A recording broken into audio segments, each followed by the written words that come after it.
Hello, everybody. I'm Dr. Urvashi Sharma, Associate Professor, Department of Journalism and Mass Communication, Jagannath University, Jaipur. Continuing with from our previous session, today we look at how Ghosh brothers contributed to the freedom struggles through their journals, newspapers. Let's see. Now, Ghosh brothers started Amrit Bazar Patrika. Sisir Kumar Ghosh, a man with incomparable knowledge and standards, he was sharp, wise, sufficiently courageous to go up against the might of the British rulers. For open intrigue displaying quite an accurate depiction of true advocate of free press. Why we call him courageous, wise, and incomparable knowledge? Because he started writing against the British rule. He started writing against the exploitation made by the Britishers towards the indigo plantation workers. In spite of the fact that media was still in a dawning stage in the 18th century, the paper he altered, Amrit Bazar Patrika, set out to state forwardly reprimand the unjustified policies of the British government, thusly the farming helping in framing the national feeling. Sisir Kumar, along with his brother Motilal Ghosh, started a weekly newspaper in Bengali language, and they named it after their mother Amrita as Amrit Bazar Patrika on 20th February 1868. The very main reason for starting the newspaper was to stand up and fight for the cause of peasants who were exploited by indigo merchants. So, Sisir Kumar and Motilal Ghosh were both very straightforward writers. They understood the government's policies of exploiting the indigo plantation workers. So they decided to write against the unjustified policies of British government and decided to come up with a newspaper. That time newspapers basically started to promote the ideology of an individual or a group of individual towards a common cause. So here the common cause was to educate the masses against the policies, against the unjustified, uh, say, policies and programs of the British government. Major in that time being the exploitation of the indigo plantation workers by the merchants. So Amrit Bazar newspaper shifted to Calcutta due to an abrupt outburst of plague, and it started functioning as a bilingual weekly, publishing news and views in two languages, that is English and Bengali. Here we need to understand the concept of news and views. When we say news, they were publishing what was happening around. For example, if we talk about the outburst of plague, they might carry a story telling about how many people were affected by the plague, how many died, how many survived, where you can take them to the hospitals, or what are the precautions that could be taken.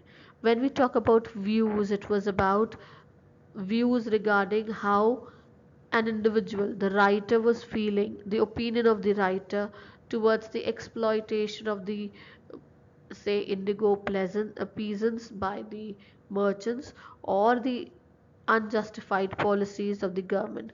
So it was carrying news, which means facts of what was going about, and opinion, which was subjective of an individual who was writing.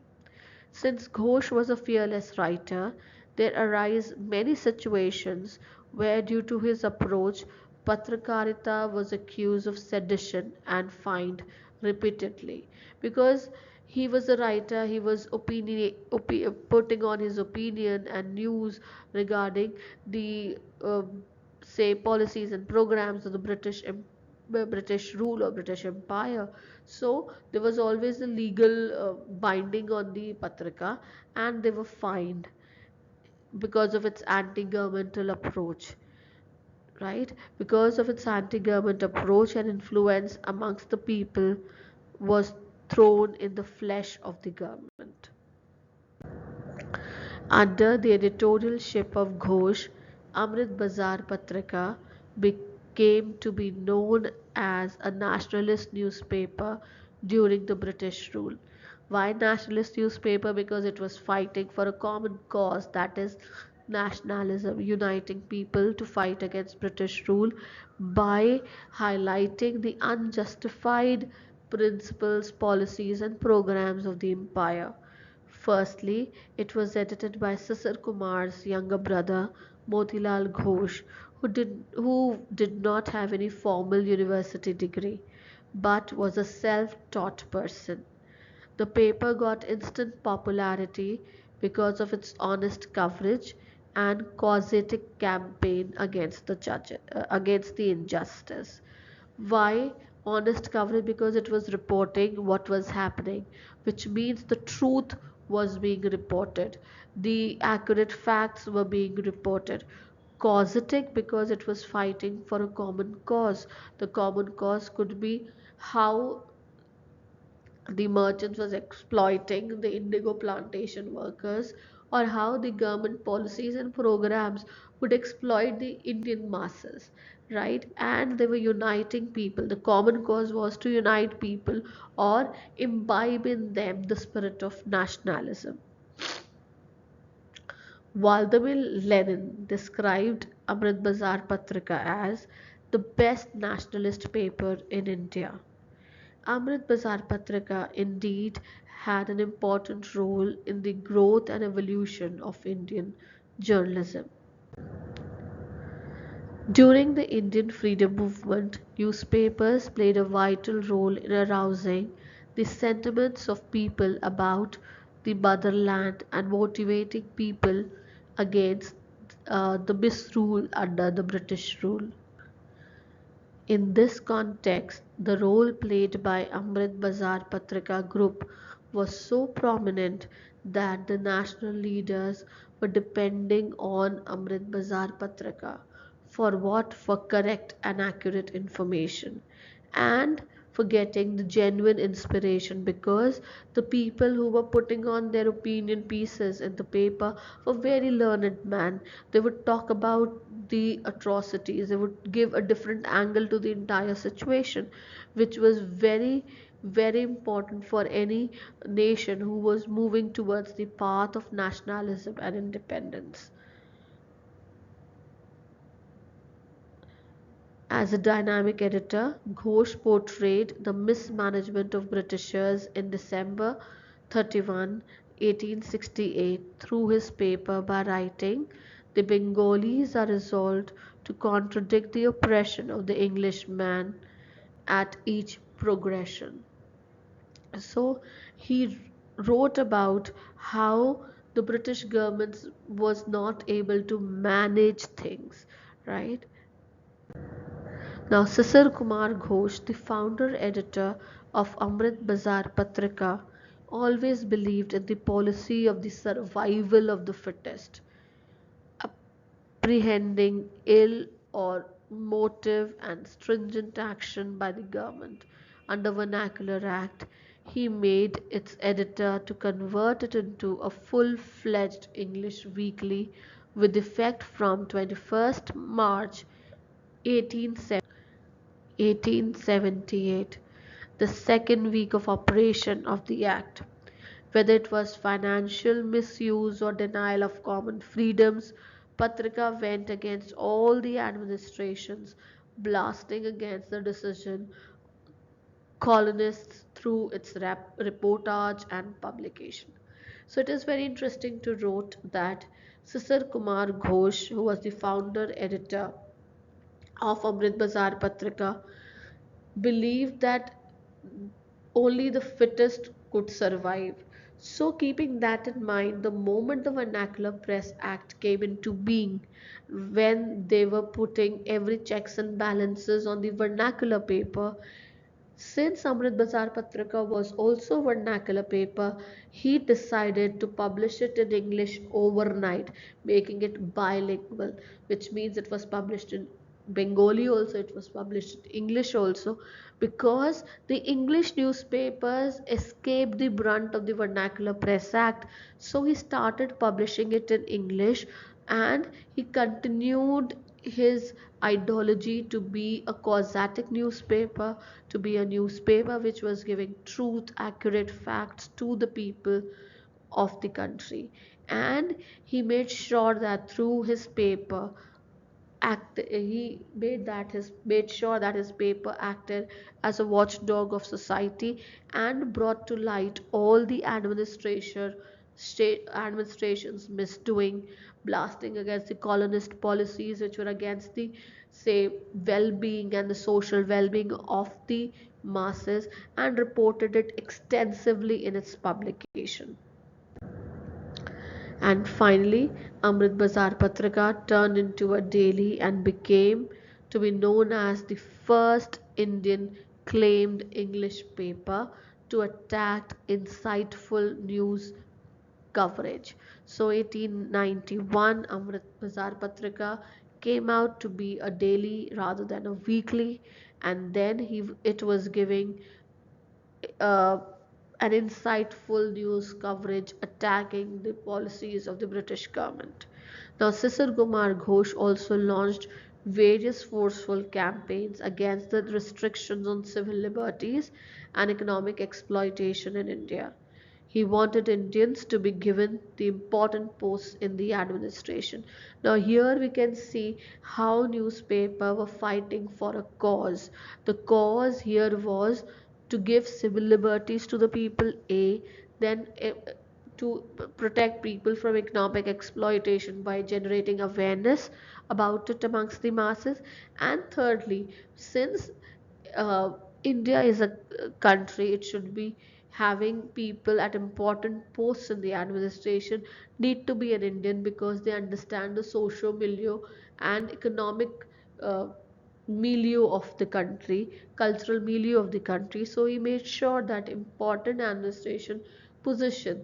He came up with a campaign uh, which demanded that the important administration position must be uh, occupied by the people of the country, because they understand the social, cultural, and economic value of the country well than the Britishers, who were the trying to exploit the resources of the country. Now let us look at the landmarks which Amrit Bazar Patrika achieved. It was a nationalist newspaper and got instantly popular for its honest coverage and causatic campaign against injustice. Very clear, because it was gave an honest, truthful coverage, so it has established its credibility amongst the masses. Plus, it was fighting for a cause being whether occupying important administrative positions by the Indian, protecting them against economic exploitation, or putting in highlighting the mismanagement or uh, unjustful policies of the British government. It played significant role in arousing the sentiments for the motherland, which means it was working towards the mobilizing the masses towards the nationalism movement. Amrit Bazar Patrika soon became renowned for its advocacy of Indian causes and its investigative journalism. So, here it also laid the stepping stone or the foundation of investigative journalism. It was such a pain for British that Lord Lytton promulgated Vernacular Press Act in 1878, targeting mainly Amrit Bazar Patrika.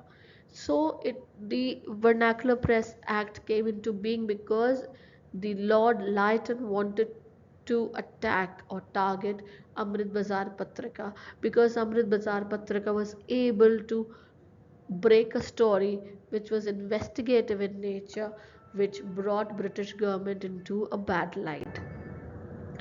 It gave police sweeping powers to investigate any printed material it deemed objectionable. Patrika responded to it by starting its English edition overnight. So, in order to escape the brunt of the vernacular press, Act, Amrit Bazar Patrika overnight converted into an English daily, neatly sidestepping the Act, which only applied to the publications of Indian language. The Patrika once found a letter in the Viceroy's rubbish bin which exposed a British plot to remove the Dogra king of Kashmir from power. This resulting stories got such an outcry that the Britishers were forced to abandon the plan. So this was the plan which Amrit Bazar Patrika was able to reveal because of its investigative journalism. So Amrit Bazar Patrika raised funds for Tilak's sedition case, protested Netaji's expulsion from the college, and strongly supported the freedom struggle. What it could not do was to support itself. And the paper that Sisir Motilan and Tushar Kanti Ghosh made legendary finally died in 1991. So it worked towards the national cause, but it also worked towards helping the people who were the leaders of the masses, who were mobilizing people for the cause of independence. So, Sisir Kumar Ghosh, the founder editor of Amrit Bazar Patrika, he always believed that only the fittest could survive. So, in order to say survive, the Amrit Bazar Patrika overnightly was converted into an English weekly, right, to escape the brunt of the Vernacular Act, and it became daily in 1891. The security deposition with the government was fortified in 1919 for writing two editorials. One, to whom India belonged, and second, arrest of Mr. Gandhi, the most outrageous, on April 12. On May 15 the same year, the government of Sir Michael Dyer banned the entry of Patrika into the province of Punjab. The paper, under the stewardship of Tushar Kanti Ghosh, since the 30s enlarged its circulation and income and put in the rank of new best newspapers in the country. And since 1937 it has sister Bengali daily Jugantar. So we need to understand that Amrit Bazar Patrika had a major role to play when it we talk about the laying the foundation stones of journalism in the country. The newspaper stood for truth, stood for objective reporting, stood for accurate reporting, stood for clarity in writing, and it also understood that journalism means fighting for a cause, where it means it was working as the doctor of the society or watchdog of the society, highlighting the social, economic, and political cause that were having an impact on the Indian population, right? So it was causatic in nature.